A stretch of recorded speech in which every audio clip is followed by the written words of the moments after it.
আমার প্রিয় ছাত্র বন্ধুরা, তোমাদের জন্য আজকে আলোচনা করব মাইকেল মধুসূদন দত্তের অভিষেক কাব্যাংশটি। মধুসূদন দত্ত 1861 খ্রিস্টাব্দে তাঁর মেঘনাদ বধ কাব্য লিখেছিলেন। সেই মেঘনাদ বধ কাব্যের প্রথম স্বর্গ অভিষেক থেকে তোমাদের এই অভিষেক কাব্য অংশটি নেওয়া হয়েছে। সেই অভিষেক কাব্যের মধ্যে অনেক অর্থ আছে যেগুলো তোমাদের ঠিক সহজবোধ্য বলে মনে হচ্ছে না। কিছু প্রসঙ্গ আছে, বিশেষ করে পৌরাণিক প্রসঙ্গ। সেই পৌরাণিক প্রসঙ্গগুলোকেও আমরা আজকের এই আলোচনার মধ্যে দিয়ে একদম পরিষ্কারভাবে বুঝে নেওয়ার চেষ্টা করব। তোমরা একটু মন দিয়ে শোনো। আমরা যে কোনো কবিতাকে বোঝার আগে একটু কবিকে বুঝে নিতে চেষ্টা করি আগে, কেননা একজন কবি তো কালের জাতক, তিনি কালের প্রহরী। অর্থাৎ যে সময় প্রতিবেশের মধ্য দিয়ে তিনি মানুষ হন, যে সময় প্রতিবেশ তিনি প্রতিনিয়ত দেখতে পান চোখে, সেই সময়কাল তার উপর অনেক প্রভাব বিস্তার করে। মধুসূদন দত্তের জন্ম 1824 খ্রিস্টাব্দের 25শে জানুয়ারি বর্তমান বাংলাদেশের যশোর জেলার কপোতাক্ষ নদের তীরে সাগরদাড়ি গ্রামে। তার বাবার নাম রাজনারায়ণ দত্ত আর মা ছিলেন জাহ্নবী দেবী। এই মধুসূদন দত্ত খুব ছোটবেলায়, যখন তার বয়স মাত্র 8 বছর, তখন বাবার সঙ্গে খিদিরপুর অঞ্চলে চলে আসেন কলকাতায়। তার বাবা এখানে ব্যবহারজীবী ছিলেন, অর্থাৎ উকিল ছিলেন, হাইকোর্টে প্র্যাকটিস করতেন, যশস্বী উকিল ছিলেন। তিনি ছেলেকে কলকাতায় নিয়ে এসেছিলেন ইংরেজি শিক্ষায় শিক্ষিত করে তোলবার জন্য। কিন্তু কোন সময়ে তিনি ছেলেকে নিয়ে আসছেন কলকাতায়? সময়কালটা 1832।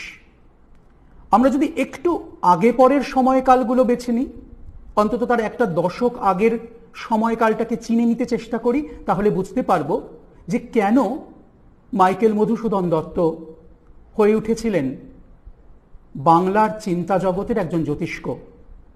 আধুনিক বাংলা কবিতার সূত্রপাত ঘটেছিল তার কাব্যে, তার লেখনীর মধ্য দিয়ে। দেখো, 1817 খ্রিস্টাব্দে হিন্দু কলেজ প্রতিষ্ঠিত হচ্ছে। অর্থাৎ ইউরোপীয় শিক্ষা যাতে ভারতবর্ষের, বিশেষ করে কলকাতার অভিজাত মহলের সন্তানদের মধ্যে প্রবেশ করতে পারে, পাশ্চাত্যের শিক্ষা, পাশ্চাত্যের দর্শন, পাশ্চাত্যের বিজ্ঞান, পাশ্চাত্যের সাহিত্য যাতে এখানকার অভিজাত সম্প্রদায়ের মানুষেরা, দেশীয় জমিদার বর্গের মানুষেরা, কিন্তু তারা এই কলেজকে তাদের ছেলেদের ইংরেজি শিক্ষায় শিক্ষিত করে তোলবার জন্যেই প্রতিষ্ঠা করেছিলেন। হিন্দু কলেজ প্রতিষ্ঠিত হচ্ছে 1817 খ্রিস্টাব্দে। 1818 খ্রিস্টাব্দে শ্রীরামপুর থেকে দিগদর্শন পত্রিকা প্রকাশিত হচ্ছে। শ্রীরামপুর মিশন থেকে জন ক্লার্ক মার্সম্যান, যেটি প্রথম বাংলা সাময়িক পত্র।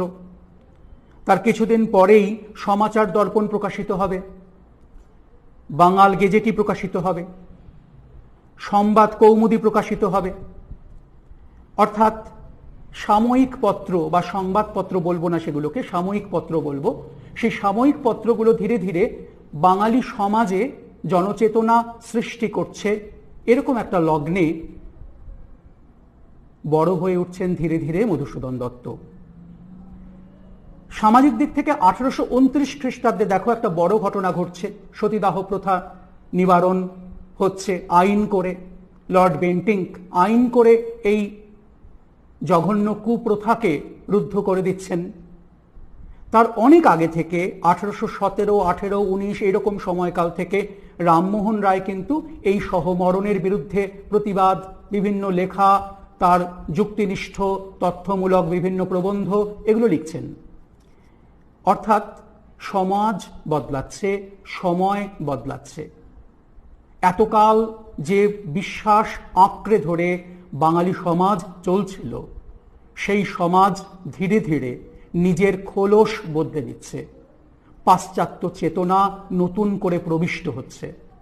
আর সেই কারণেই মধুসূদন দত্তের মৃত্যুর কিছুদিন পর 1280 ভাদ্র সংখ্যায় বঙ্গদর্শন পত্রিকায় বঙ্কিমচন্দ্র যখন নিজেই লিখছেন, শিরোনাম দিচ্ছেন মৃত মাইকেল মধুসূদন দত্ত, অর্থাৎ মাইকেল মধুসূদন দত্তের মৃত্যু সংবাদ দিচ্ছেন, তখন তিনি বলছেন যে কাল প্রসন্ন, ইউরোপ সহায়, সুপবন বহিতেছে, দেখিয়া জাতীয় পতাকা উড়াইয়া দাও, তাহাতে নাম লেখো শ্রী মধুসূদন।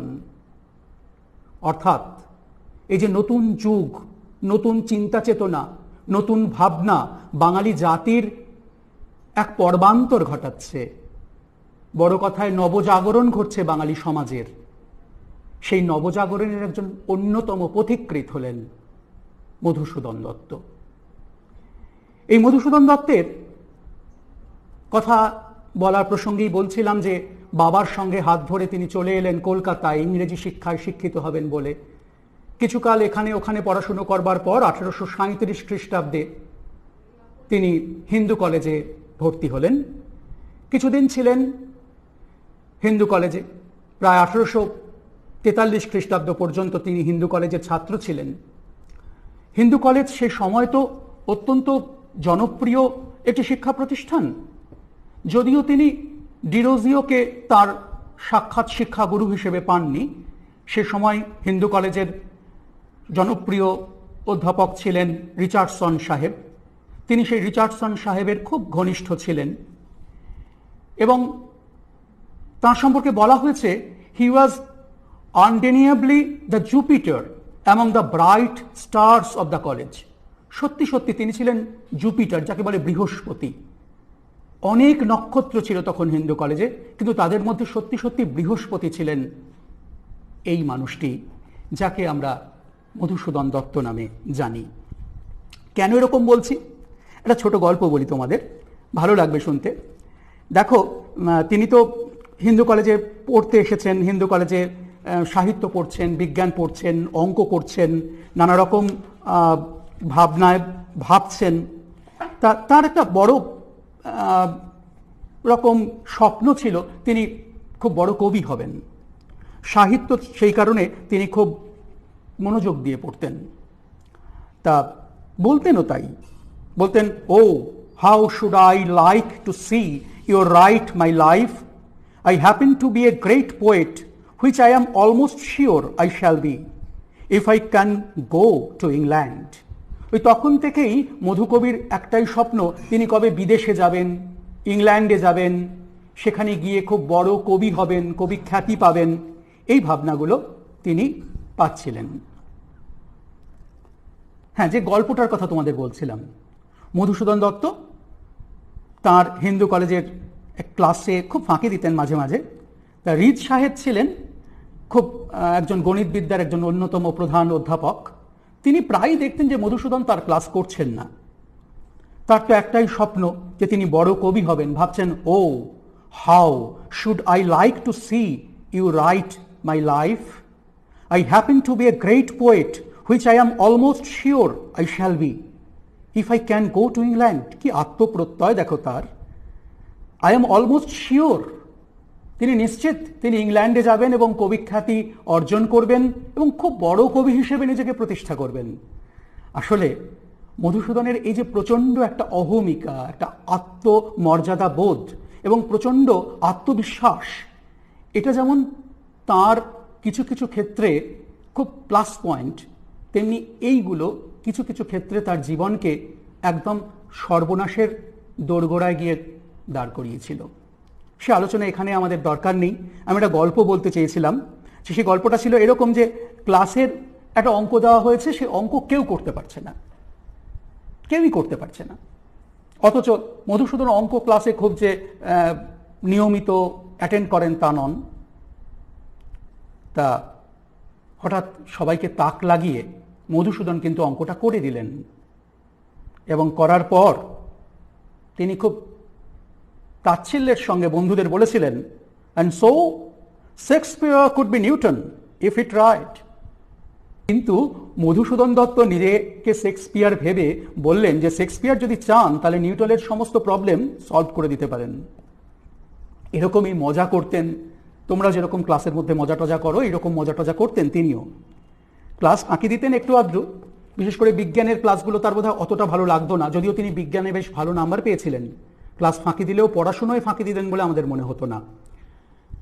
এখন যে কথাটা তোমাদের বলা বিশেষ দরকার সেটা হচ্ছে এই মধুসূদন দত্তকে আমরা বলেছি প্রথম আধুনিক কবি।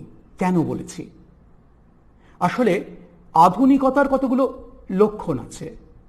মানবতাবোধ, যুক্তিবাদ বা যুক্তিবোধ, ঐতিহ্যকে আবিষ্কার করা, প্রাচীন মূল্যবোধগুলোকে ভেঙে নতুন মূল্যবোধগুলোকে সমাজে প্রতিষ্ঠা দেওয়া, স্বদেশ চেতনা বা দেশপ্রেম, এরকম কতগুলো বৈশিষ্ট্য আছে নবজাগরণের সময়কালে বা নতুন যুগের। সেই বৈশিষ্ট্যগুলো তার কাব্যের মধ্যে প্রবেশ করেছিল। সেই কারণেই তাকে একটা সংস্কারমুক্ত মন নিয়ে কাব্য রচনা করতে দেখি আমরা।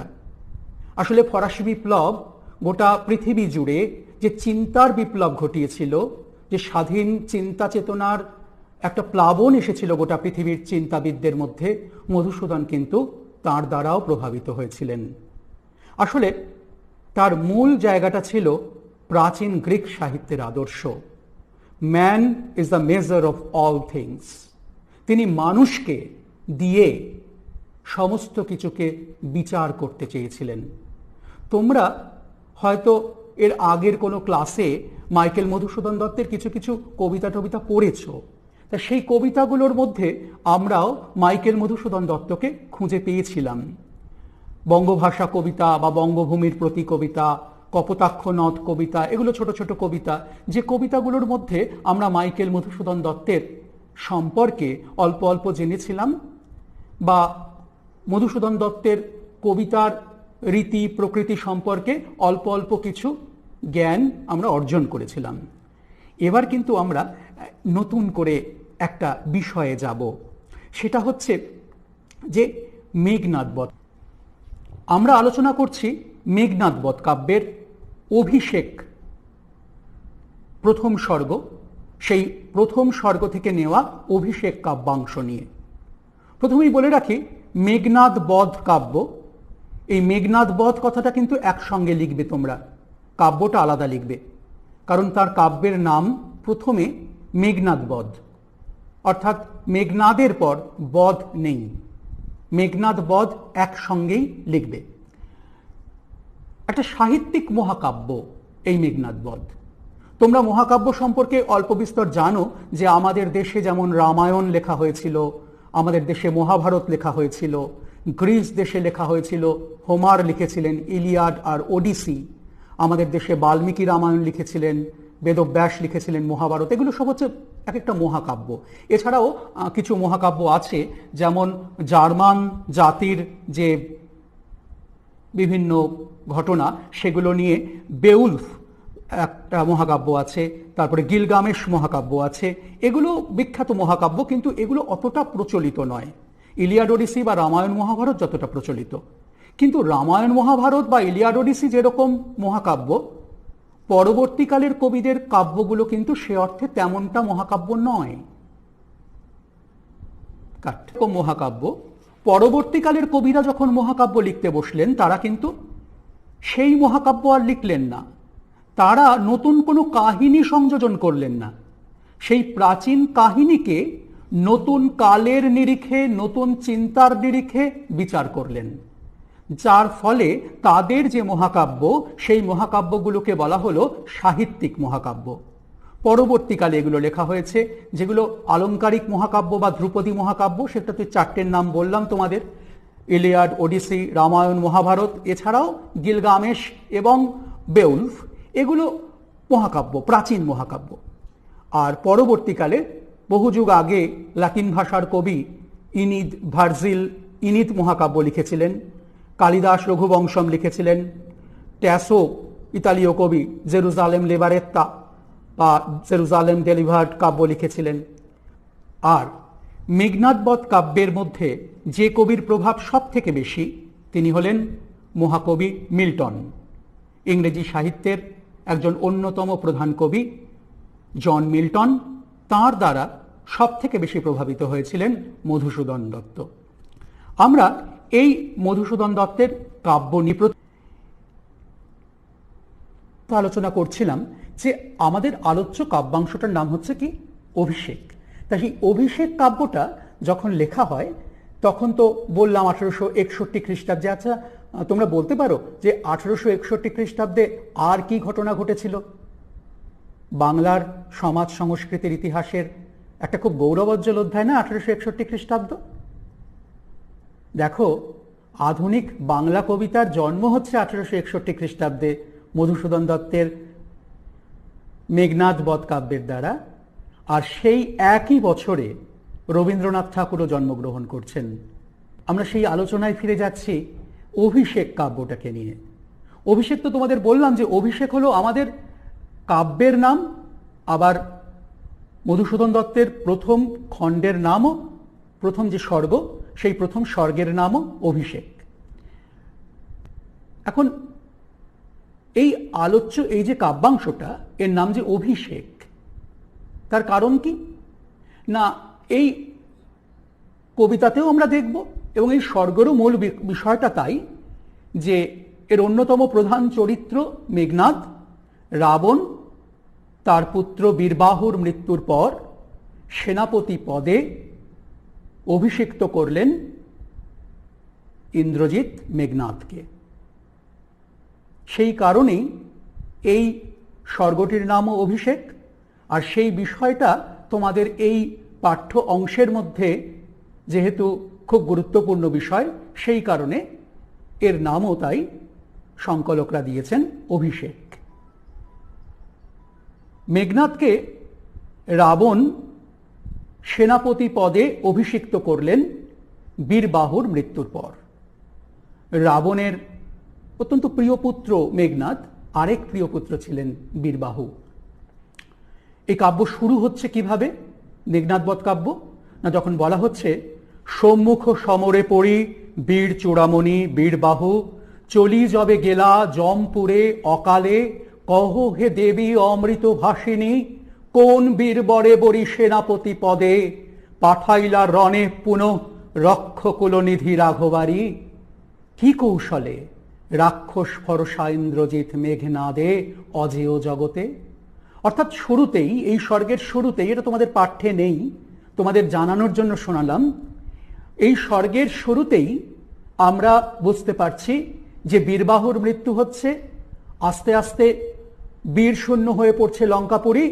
সেই রকম একটা জায়গায় দাঁড়িয়ে আমরা দেখছি যে রাবণ ইন্দ্রজিৎকে সেনাপতি পদে বরণ করে নিচ্ছেন। তোমরা বুঝতে পারছো তো? আমরা কিন্তু এবার এই মেঘনাদ বধ কাব্যের যে অংশটা তোমাদের পাঠ্য, সেই অংশটায় আস্তে আস্তে প্রবেশ করব। কিন্তু সেখানে প্রবেশ করবার আগে তার তো একটা পূর্ব ভূমিকা দরকার। একটু পূর্ব ভূমিকাটা করে নিই আমরা। যে দেখো, মেঘনাদ ভীষণভাবে একজন বড় যোদ্ধা, খুব বড় যোদ্ধা মেঘনাদ। তিনি প্রথম দিনের যুদ্ধে নাগপাশে বন্দী করেছেন রাম এবং লক্ষ্মণকে। তার আগে অঙ্গদের কাছে তিনি যুদ্ধে হেরে গেছেন, খুব রেগে গেছেন তিনি। ইন্দ্রজিৎ, তিনি ইন্দ্রকে জয় করেছেন। সেই ইন্দ্রজিৎ, যিনি জন্মের সময় মেঘের মতো গর্জন করেছিলেন, তাই তার নাম মেঘনাদ। তিনি কত বড় বীর, তার মতো বীর পৃথিবীতে নেই। সেই বীর মেঘনাদ কিনা অঙ্গদের কাছে পরাস্ত হয়েছেন। তখন তিনি কি করলেন না, নাগপাশ ছুঁড়ে মারলেন রাম এবং লক্ষ্মণকে। সেই নাগপাশের বন্ধনে দুজনে অচেতন হয়ে পড়লেন। দেখে অত্যন্ত উল্লসিত হলেন মেঘনাদ, ছুটে গেলেন বাবার কাছে। রাবণ একদম তাকে জড়িয়ে ধরল এবং বললেন, কি বিরাট বড় কাজ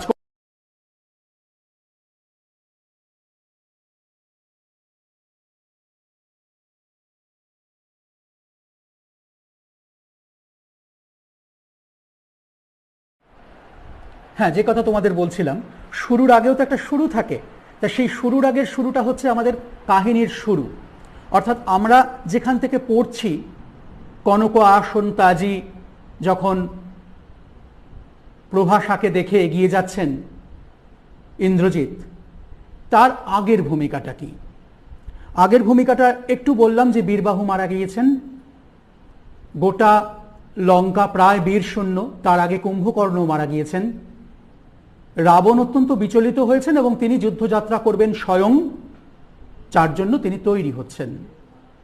তখন দেবী লক্ষ্মী অত্যন্ত বিচলিত হয়েছেন। দেবী লক্ষ্মী কেন বিচলিত হলেন?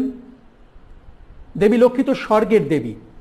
আসলে দেবী লক্ষ্মী স্বর্গে থাকলেও তিনি ছিলেন রাবণের কুললক্ষ্মী, রাবণের কাছেই তার অধিষ্ঠান ছিল। এই জন্য তিনি রাবণের এই ভয়ঙ্কর বিপদে অত্যন্ত বিচলিত হলেন। লক্ষ্মী বিচলিত হয়ে তিনি কি করলেন না, বিচলিত হয়ে তিনি চলে গেলেন সেই প্রমোদ কাননে, যেখানে মহানন্দে রয়েছেন মেঘনাদ, সঙ্গে তার স্ত্রী প্রমীলা এবং অন্যান্য সখীরা। সেখানে তিনি নৃত্য গীতে সময় যাপন করছেন, কারণ তিনি তো মহানন্দে রয়েছেন। কারণ তিনি জানেন যে তার যে যুদ্ধ হয়েছিল, সেই যুদ্ধে তিনি রাম এবং লক্ষ্মণ দুজনকেই স্বর্গে পাঠিয়ে দিয়েছেন, অর্থাৎ দুজনেরই মৃত্যু হয়েছে। কাজেই তিনি নিশ্চিন্তে আছেন যে যুদ্ধের কোনো বার্তা আর নেই তার কাছে। স্বাভাবিকভাবে তিনি সেখানে বিলাস ব্যসনে মত্ত হয়ে আছেন। একথা বুঝে খুব বিচলিত হয়ে লক্ষ্মী প্রভাসা রাক্ষসীর ছদ্মবেশে গিয়ে পৌঁছচ্ছেন কোথায় না, সেই প্রমোদ কাননে। প্রভাসা হলেন মেঘনাদের ধাত্রীমা। খুব শৈশবে ধাত্রীমা প্রভাসার কাছে মেঘনাদ লালিত পালিত হয়েছিলেন। সেই কারণে মেঘনাদকে তিনি খুব স্নেহ করতেন এবং মেঘনাদও তাকে অত্যন্ত। প্রভাসা রাক্ষসীর ছদ্মবেশে দেবী লক্ষ্মী এসে উপনীত হলেন কোথায় না, যেখানে ইন্দ্রজিৎ প্রমোদ কাননে মত্ত হয়ে আছেন, বিলাস ব্যসনে মত্ত হয়ে আছেন। সেখানে তো ধাত্রীর আসার কথা নয়। প্রভাসা রাক্ষসী তো তার সেই বিলাস উদ্যানে যেতে পারেন না। স্বাভাবিকভাবে সেই প্রভাসা রাক্ষসীকে দেখে অত্যন্ত বিচলিত হয়ে ইন্দ্রজিৎ তার সেই সোনার আসন ত্যাগ করে ছুটে যাচ্ছেন। কনক আসন ত্যাজি বীরেন্দ্র কেশরী ইন্দ্রজিৎ প্রণমিয়া ধাত্রীর চরণে কহিলা, কি হেতু মাত গতি তব আজি এ ভবনে, কহ দাসে লঙ্কার কুশল। অর্থাৎ ইন্দ্রজিৎ বুঝতে পেরেছেন নিশ্চয়ই লঙ্কায় কিছু একটা গন্ডগোল বেঁধেছে। না হলে এই প্রভাসা রাক্ষসী, আসলে তিনি দেবী লক্ষ্মী, কিন্তু এই প্রভাসা তিনি কেন আসবেন তার কাছে? তাই কনক আসন ত্যাজি, সোনার আসন ত্যাগ করে বীরেন্দ্র কিশোরী, একজন বীর শ্রেষ্ঠ ইন্দ্রজিৎ, তিনি নেমে আসছেন, প্রণাম করছেন ধাত্রীর চরণে।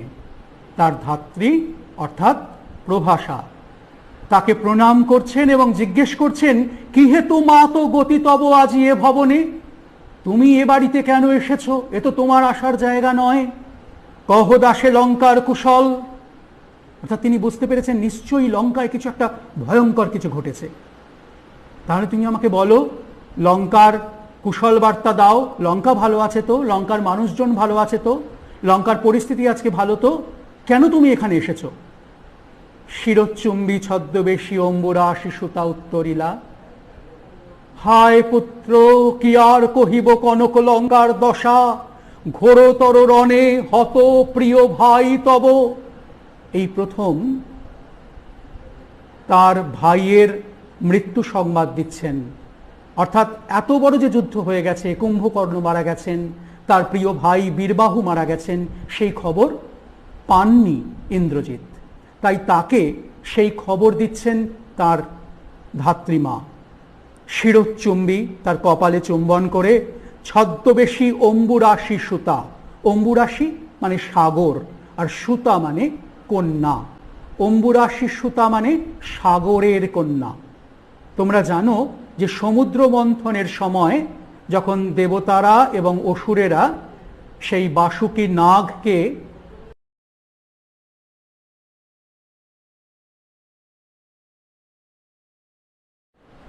শিরোচ্চুম্বী ছদ্মবেশী অম্বুরাশি সুতা উত্তরিলা। অম্বুরাশি সুতা অর্থাৎ অম্বুরাশি মানে সমুদ্র আর সুতা মানে কন্যা। অম্বুরাশি সুতা হচ্ছেন সমুদ্রের কন্যা। তোমরা জানো যে সমুদ্র মন্থনের সময় লক্ষ্মী দেবী সমুদ্র গর্ভ থেকে উত্থিত হয়েছিলেন। মন্দার পর্বতকে মধ্যখানে রেখে বাসুকীকে দড়ি হিসেবে ব্যবহার করে দেবতা এবং অসুরেরা দুজনে দুটো দলে ভাগ হয়ে সমুদ্র মন্থন করেছিল। সেই সমুদ্র মন্থনের সময় অম্বুরাশি সুতা অর্থাৎ সমুদ্রের গর্ভ থেকে পুনঃ উদ্ধার হয়েছিলেন যে দেবী, তিনি হলেন দেবী লক্ষ্মী। সেই দেবী লক্ষ্মীকে তাই অম্বুরাশি সুতা এই কথাটি বলা হয়েছে। শিরোচ্চুম্বী ছদ্মবেশী অম্বুরাশি সুতা উত্তরিলা, হায় পুত্র কি আর কহিব কনক লঙ্কার দশা, ঘোরতর রণে হত প্রিয় ভাই তব বীর বাহুবলী। তার শোকে মহাশোকী রাক্ষসাধিপতি, সসৈন্যে সাজে নাজি যুঝিতে আপনি। হায় পুত্র, হে পুত্র, তোমাকে আর কি বলবো, কনক লঙ্কার দশা, সোনার লঙ্কার কি অবস্থা, সে দুরবস্থার কথা তোমাকে বর্ণনা করা যাবে না। প্রচণ্ড যুদ্ধ হয়েছে, ঘোরতর রণ হয়েছে। সেই ঘোরতর রণে প্রচণ্ড যুদ্ধে তোমার প্রিয় ভাই বীরবাহু তার মৃত্যু হয়েছে, সে বীর গতি প্রাপ্ত হয়েছে। তার শোকে মহাশোকী রাক্ষসাধিপতি, রাক্ষস যুক্ত অধিপতি সন্ধিযুক্ত করে রাক্ষসাধিপতি অর্থাৎ রাক্ষসরাজ রাবণকে বোঝানো হয়েছে। তিনি প্রচণ্ড শোকে ভেঙে পড়েছেন এবং কি করছেন তিনি, সসৈন্যে সাজে নাজি যুঝিতে আপনি, তিনি নিজেই যুদ্ধযাত্রা করবেন এ কথা মনস্থির করেছেন এবং সকলে মিলে যুদ্ধযাত্রার জন্য প্রস্তুত হচ্ছেন। তখন ইন্দ্রজিৎ খুব বিচলিত হয়েছেন এবং জিজ্ঞেস করছেন, জিজ্ঞাসিলা মহাবাহু বিস্ময় মানিয়া, কি কহিলা ভগবতী, কে বধিল কবে প্রিয়ানুজে, নিসারণে সংহারিনু আমি রঘুবরে, খণ্ড খণ্ড করিয়া কাটিনু বরশি প্রচণ্ড স্বর বৈরী দলে। তবে বারতা, এই অদ্ভুত বারতা জননী কোথায় পাইলে তুমি, শীঘ্র কহ দাসে। তুমি তাড়াতাড়ি বলো, আমাকে তাড়াতাড়ি বলো। কি বলবে সে? জিজ্ঞাসিল মহাবাহু বিস্ময়ে মানিয়া, সেই মহাবাহু অর্থাৎ যার বাহুতে প্রবল শক্তি, অত্যন্ত বড় বীর, সেই মেঘনাদ ইন্দ্রজিৎ তিনি কি করলেন না, তিনি বিস্মিত হলেন, অবাক হয়ে গেলেন। অবাক হয়ে গিয়ে জিজ্ঞেস করছেন, তাহলে তুমি আমাকে বলো ভগবতী, কে তাকে বধ করলো? আমার প্রিয় ভাই, প্রিয় অনুজ, প্রিয় অনুজ, আমার প্রিয় যুক্ত অনুজ সন্ধিযুক্ত করে প্রিয়ানুজ, আমার এই প্রিয় অনুজকে কে মারলো? নিসারণে সংহারিনু আমি, রাত্রিবেলা যুদ্ধ করেছি, সেই রাত্রিকালীন যুদ্ধে আমি সংহার করে এসেছি, বধ করে এসেছি রাবণকে। রাত্রিবেলা যুদ্ধ হয়েছে, নিসারণ, সেই রাত্রিবেলার যুদ্ধে আমি বধ করে এসেছি রামচন্দ্রকে। রঘুবর অর্থাৎ রঘুবংশের যে বরণীয় বীর সেই রামচন্দ্র, তাকে আমি বধ করে এসেছি। খণ্ড খণ্ড করিয়া কাটিনু বরশি প্রচণ্ড স্বর বৈরী দলে, আমি তাকে খণ্ড খণ্ড করে কেটে এসেছি। বৈরী দল, বৈরী অর্থাৎ শত্রু, সেই শত্রু দলের ওপর আমি প্রচুর স্বর বর্ষণ করেছি, তীর ছুঁড়েছি। স্বর মানে হচ্ছে তীর, বাণ, সেই বাণ ছুঁড়ে তাদেরকে আমি খণ্ড খণ্ড করে কেটে এসেছি। তাহলে তো তাদের আবার যুদ্ধক্ষেত্রে ফিরে আসার কথা নয়, তারা কি করে যুদ্ধক্ষেত্রে ফিরে এলো? কোথায় পাইলে তুমি, শীঘ্র কহ দাসে। রত্নাকর রত্নোত্তমা ইন্দিরা সুন্দরীর উত্তরিলা। রত্নাকর শব্দের মানে হচ্ছে সমুদ্র, আর রত্নোত্তমা রত্নযুক্ত উত্তমা অর্থাৎ রত্নাকরের যতগুলো রত্ন ছিল তার মধ্যে যেটি শ্রেষ্ঠ রত্ন। উত্তমা মানে হচ্ছে শ্রেষ্ঠ বা শ্রেষ্ঠা, এখানে রত্নোত্তমা বোঝানো হয়েছে শ্রেষ্ঠ রত্ন হিসেবে যে তাকে। তাহলে রত্নাকর হচ্ছেন সমুদ্র, সমুদ্রের শ্রেষ্ঠ রত্নকে, সমুদ্রের শ্রেষ্ঠ রত্ন হচ্ছেন দেবী লক্ষ্মী। তাই তাকে বলা হয়েছে রত্নাকর রত্নোত্তমা। তিনি ইন্দিরা, তিনি সুন্দরী।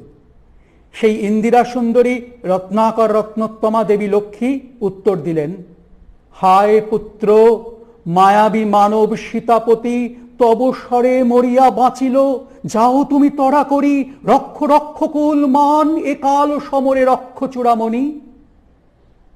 তুমি ছুটে যাও। কাকে ছুটে যেতে বলছেন দেবী লক্ষ্মী? ইন্দ্রজিৎকে। কেন ছুটে যেতে বলছেন দেবী লক্ষ্মী তাকে? না, রাক্ষস কুলের মান সম্মান রক্ষা করতে হবে। দেখো, দেবী লক্ষ্মী দেবী, তিনি দেবতার স্ত্রী, বিষ্ণুর ঘরণী তিনি, কিন্তু তার যে একটা ভীষণ ভালোবাসা রয়েছে, প্রীতি রয়েছে, সে কারণে তিনি রামচন্দ্রকে কি বলছেন? তিনি মায়াবী মানব। হায় পুত্র, মায়াবী মানব সীতাপতি। ওই সীতার পতি বা সীতার স্বামী রামচন্দ্র মায়াবী, সে মায়া জানে। তব স্বরে মরিয়া বাঁচিল, তুমি স্বর নিক্ষেপ করেছিলে, সেই স্বরে সে মরেনি, সে বাঁচল। নাগপাশে আবদ্ধ হয়েছিল রাম এবং লক্ষ্মণ। তোমরা জানো এই কাহিনী অনেকেই, যে সেই রাম লক্ষ্মণ যখন নাগপাশে আবদ্ধ, তখন বিষ্ণুর বাহন গরুর তিনি এসে তাদেরকে নাগপাশ থেকে বন্ধন মুক্ত করেছিলেন। সেইভাবে বেঁচেই উঠেছিল রাম এবং লক্ষ্মণ। সেই কারণেই ইন্দিরা সুন্দরী রত্নোত্তমা, রত্নাকর রত্নোত্তমা দেবী লক্ষ্মী, তিনি বলছেন, হায় পুত্র, মায়াবী মানব সীতাপতি তব স্বরে মরিয়া বাঁচিল, যাও তুমি তরা করি রক্ষ রক্ষ কুলমানে কাল সমরে রক্ষ চূড়ামণি। তুমি তো রক্ষ চূড়ামণি, তুমি তো শ্রেষ্ঠ রাক্ষসদের একজন, তুমি তাড়াতাড়ি যাও, তুমি তাড়াতাড়ি গিয়ে এই রাক্ষস কুলকে রক্ষা করো। তখন ইন্দ্রজিৎ কি করছেন? ইন্দ্রজিৎ তো বীর, তিনি তো স্বদেশ প্রেমিক, তার তো কর্তব্য জ্ঞান আছে। সে তো রামচন্দ্রকে নিহত করে তারপরেই প্রমোদ কাননে এসেছে। সে তো জানে না তার রাক্ষস বংশের কত বড় সর্বনাশ হয়েছে এরই মধ্যে। সেজন্য সেই কাল সমরে, সেই ভয়ঙ্কর যুদ্ধে যে কত রক্ষ চূড়ামণি মারা গেছেন, এসব খবর তার কাছে ছিল না। যখন তিনি সে খবর শুনলেন, তখন ছিঁড়িলা কুসুম দাম রোষে মহাবলী মেঘনাদ, ফেলাইলা কনক বলয় দূরে, পদতলে পরি শোভিল কুণ্ডল, যথা অশোকের ফুল অশোকের তলে আভাময়। তিনি তার কুসুম দাম সব ছিঁড়ে ফেললেন। ফুলের যে সাজসজ্জা তার গায়ে ছিল, সে সমস্ত কিছু তিনি ছিঁড়ে ফেললেন। অত্যন্ত রেগে গেলেন, রুষ্ট হলেন মহাবলী মেঘনাদ। তিনি মহাবলী, বিরাট বড় বীর। তিনি তার সোনার বলয়, কনক বলয়, সোনার যে বালা ছিল হাতে, সেগুলো ছুঁড়ে ফেলে দিলেন। পায়ের তলায় পড়ে রইল তার কুণ্ডল, তার যে কানের দুল, সেই কানের দুল পায়ের তলায় গড়াগড়ি খেল।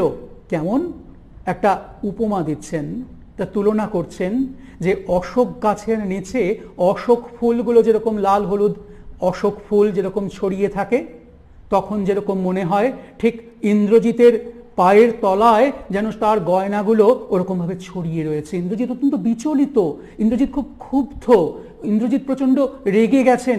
প্রথমত রেগে গেছেন নিজের ওপর, কারণ দেশের এত বড় সর্বনাশ ঘটছে, দেশের এত বড় একটা বিপদ, সেখানে তিনি বিলাস ব্যাসনে দিন কাটাচ্ছেন। এ তো তাঁর যে মর্যাদা, তাঁর যে চরিত্র বৈশিষ্ট্য, সেগুলো থেকে তিনি অনেক পরিমাণে বিচ্যুত হয়েছেন। তাই তিনি বলছেন, ধিক মোরে। কহিলা গম্ভীরে কুমার, হা ধিক মোরে, বৈরী দল বেড়ে স্বর্ণলঙ্কা, হেথা আমি বামা দল মাঝে। নিজেকে তিনি ধিক্কার দিচ্ছেন, নিজেকে ধিক্কার দিয়ে বলছেন, আমি তো আমাকে ধিক্কার দিচ্ছি, ধিক মোরে। গম্ভীর স্বরে সেই কুমার বলছেন, বৈরী দল, সমস্ত শত্রু দল ঘিরে ফেলেছে স্বর্ণলঙ্কাকে, আর আমি কিনা এখানে বসে বিলাস ব্যাসনে দিন কাটাচ্ছি।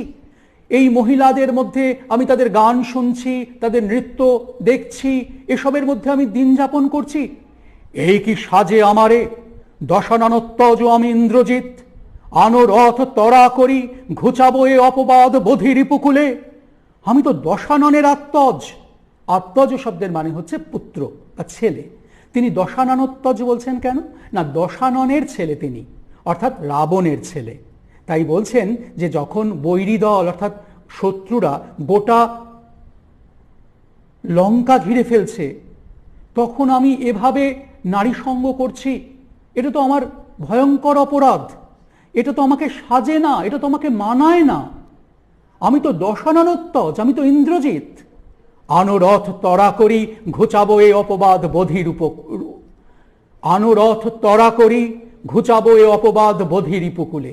তাড়াতাড়ি রথ নিয়ে এসো, আমি রথে চড়ে যাব এবং আমার যে অপবাদ হয়েছে, আমি যে অনুচিত কাজ করেছি, সেই অপবাদ আমি দূর করব, সমস্ত শত্রুকে আমি ধ্বংস করব। সাজিলা রথীন্দ্রর সব বীর আভরণে, হৈমবতী সুত যথা নাসিতে তারকে মহাসুর, কিংবা যথা বৃহন্নলারূপী কিরীটি বিরাট পুত্র সহ উদ্ধারিতে গোধন সাজিলা সুর সমীবৃক্ষ মূলে। কেমন করে সেজে উঠছেন ইন্দ্রজিৎ, তার সেই যুদ্ধের সাজ কেমন তার বর্ণনা দিতে অনেক তুলনা টানছেন মধুসূদন দত্ত। কি বলছেন তিনি? না, বলছেন সেই বীর রথী রথীন্দ্রর শব, তিনি বীর শয্যায় নিজেকে সাজিয়ে তুলছেন কেমন করে? না, যেমন করে হৈমবতী সুত, হৈমবতী অর্থাৎ উমা বা পার্বতী, হিমালয়ের কন্যা হৈমবতী, সেই হৈমবতীর পুত্র উমা বা পার্বতীর পুত্র কার্তিক তারক অসুরকে মারার জন্য যেমন করে যুদ্ধসজ্জায় সজ্জিত হয়েছিলেন। তোমরা জানো হয়তো যে তারক নামক এক ভয়ঙ্কর অসুর ছিল, জানো? সেই তারকাসুর প্রায় অবদ্ধ ছিল। তিনি বর চেয়েছিলেন ব্রহ্মার কাছে যে আমি অমর হব, কিন্তু ব্রহ্মা তাকে সেই বর দিলেন না। তখন তিনি বললেন যে ঠিক আছে, এমন একটা বর দিন আমাকে যে আমি 7 বছর বয়সী কোনো বালকের হাতে নিহত হব। তার এতটাই কনফিডেন্স ছিল যে তিনি ভেবেছিলেন যে 7 বছর বয়স তো মানে নিতান্ত বালক, সে তাকে কি করে মারবে। কিন্তু ব্রহ্মার এই বর শেষ পর্যন্ত সঠিক বলে প্রমাণিত হলো যখন 7 বছর বয়সী এক বীর, যার নাম কার্তিক, তিনি এই তারকাসুরকে বধ করলেন। সেই তারকাসুরকে বধ করার জন্য এই পৌরাণিক প্রসঙ্গটি তিনি ব্যবহার করছেন মধুসূদন দত্ত। সেই তারকাসুরকে বধ করবার জন্য যেরকমভাবে সেজে উঠেছিলেন কার্তিক, ঠিক তেমন করেই সেজে উঠছেন কে? সেজে উঠছেন ইন্দ্রজিৎ। আর কিভাবে সাজছেন তিনি? কিংবা যথা বৃহন্নলারূপী কিরীটি বিরাট পুত্র সহ উদ্ধারিতে গোধন সাজিলা সুর সমীবৃক্ষ মূলে। তোমরা জানো মহাভারতে অজ্ঞাতবাসের সময় অর্জুন তো বৃহন্নলা রূপে বিরাট রাজের কন্যা উত্তরার নৃত্য শিক্ষিকা ছিলেন। সেই সময় যখন কীচক মারা যায়, কীচককে ভীম হত্যা করে দ্রৌপদীকে অপমান করবার জন্য, সেই সুযোগে কীচক ছিলেন বিরাট রাজার প্রধান সেনাপতি। সেই খবর পেয়ে বিরাট রাজার গোধন লুণ্ঠন করবার জন্য কৌরবরা এসেছিল বিরাট রাজ্যে। তখন বিরাট রাজ্যের সেনাপতি নেই, স্বাভাবিকভাবে কৌরবরা এসেছে এবং তাদের সঙ্গে এসেছে জয়দ্রথ। এরা এসে সেই সমস্ত গোধনগুলোকে নিয়ে পালিয়ে যাচ্ছে। তখন তাদের সঙ্গে লড়াই করেছিলেন কে? না, অর্জুন। তাকে কিরীটি বলা হতো, কারণ ইন্দ্র তাকে কিরিট বা মুকুট দিয়েছিল। কিরিট কথাটার অর্থ হচ্ছে মুকুট, আর মুকুট তাই বিরাটের পুত্র উত্তর তাকে নিয়ে যখন সেই গোধন উদ্ধার করবার জন্য, অর্থাৎ সেই গরুগুলোকে উদ্ধার করবার জন্য সেই সমীবৃক্ষের মধ্যে অজ্ঞাতবাসে যাবার আগে পাণ্ডবরা তাদের সমস্ত অস্ত্রশস্ত্র লুকিয়ে রেখেছিল, আর সেই সমী গাছের গায়ে কতগুলো মরা ঝুলিয়ে রেখেছিল, যাতে কেউ ভয় পেয়ে আর ওই সমী গাছের দিকে না যায়। শেষ পর্যন্ত উত্তরকে দিয়ে সেই অস্ত্রশস্ত্র সমস্ত নামিয়ে সেই অস্ত্রগুলো নিয়ে অর্জুন এগিয়ে গেলেন যুদ্ধ করতে। তখন তিনি যেমন করে রণসজ্জায় সজ্জিত হয়েছিলেন, তেমন করেই যেন সজ্জিত হলেন কে? না, সজ্জিত হলেন ইন্দ্রজিৎ। কেমন তার সেই সজ্জা? মেঘবর্ণ রথ, চক্র বিজলির ছটা, ধ্বজ ইন্দ্র চাপরূপী, তুরঙ্গম বেগে আশুগতি, রথে চড়ে বীর চূড়ামণি, বীর দর্পে হেনকালে প্রমীলা সুন্দরী, ধরি পতি করযুগে হায় রে যেমতি হেমলতা লিঙ্গয়ে তরুকুলেশ্বরে, কহিলা কাঁদিয়া ধ্বনি, অর্থাৎ যখন তিনি যুদ্ধযাত্রা করছেন তখন তার রথ এগিয়ে এসেছে। কেমন সেই রথ? না মেঘবর্ণ রথ, তার চাকা থেকে বিজলির ছটা বেরোচ্ছে, অর্থাৎ বিদ্যুতের ছটা। সে যখন চাকা যখন ঘুরছে রথের, তখন চারপাশ থেকে বিদ্যুতের ছটা বেরোচ্ছে। আর কি হচ্ছে না, তার ধ্বজ, তার পতাকা, ধ্বজ শব্দের অর্থ পতাকা, তার মধ্যে ইন্দ্র চাপ রূপী, ইন্দ্রের ধনুক আঁকা রয়েছে। চাপ কথাটার অর্থ হচ্ছে ধনুক, ইন্দ্রের চাপ বা ইন্দ্রের ধনুক আঁকা রয়েছে তার পতাকায়। তুরঙ্গম বেগে আশু গতি, আশু গতি শব্দের মানে হচ্ছে দ্রুত গতি, আশু কথাটার অর্থ হচ্ছে দ্রুত। আর তুরঙ্গম বেগে, তুরঙ্গম বেগে মানে হচ্ছে ঘোড়ার মতো, তুরঙ্গ কথাটার মানে হচ্ছে ঘোড়া। প্রচণ্ড গতিতে তুরঙ্গম বেগে ছুটে চলছেন ইন্দ্রজিৎ। রথে চড়ে বীর চূড়ামণি বীর দর্পে এগিয়ে চলেছেন। ঠিক সেই সময়ে তার স্ত্রী প্রমীলা তার হাতটা এসে ধরছে। ধরিপতি করযোগ, কেমন করে তার কর বা হাত দুটোকে ধরছেন? করযোগ মানে হচ্ছে দুটি হাত, কর শব্দের অর্থ হাত এবং যুগ মানে হচ্ছে দুটি, বা যুগ্ম থেকে যুগ কথাটা এসেছে। করযুগ্ম বা দুটি হাতকে জড়িয়ে ধরছেন তার স্ত্রী। কেন, কেমন করে ধরছেন? হায়রে যেমতি হেমলতা অলিঙ্গয়ে তরুকুলেশ্বরে, খুব বড় গাছকে যেমন করে হেমলতা বা স্বর্ণলতা গাছ জড়িয়ে ধরে। তোমরা হয়তো অনেকে জানো যে এক ধরনের পরজীবী উদ্ভিদ এই স্বর্ণলতা, সেই স্বর্ণলতা গাছ নিজে বাঁচতে পারে না, কোনো একটা গাছকে জড়িয়ে জড়িয়ে বাঁচে, খুব আষ্টে পৃষ্ঠে জড়িয়ে ধরে কোনো বড় গাছকে। ঠিক স্বর্ণলতা গাছ যেরকমভাবে কোনো একটা বড় গাছকে আষ্টে পৃষ্ঠে জড়িয়ে ধরে, ঠিক তেমন করে যেন তার হাত দুটোকে, ইন্দ্রজিতের হাত দুটোকে জড়িয়ে ধরেছেন প্রমীলা, তাকে যেতে দিতে চাইছেন না। কহিলা কাঁদিয়া ধ্বনি, ধ্বনি কথাটার অর্থ মেয়ে, ধ্বনি শব্দটার অর্থ হচ্ছে মেয়ে। এই ধ্বনি, সেই মেয়ে অর্থাৎ প্রমীলা কেঁদে উঠলেন এবং কেঁদে কেঁদে বললেন, কোথা প্রাণ সখে রাখিয়ে দাসীরে কহ চলিলা আপনি, তুমি কোথায় চললে?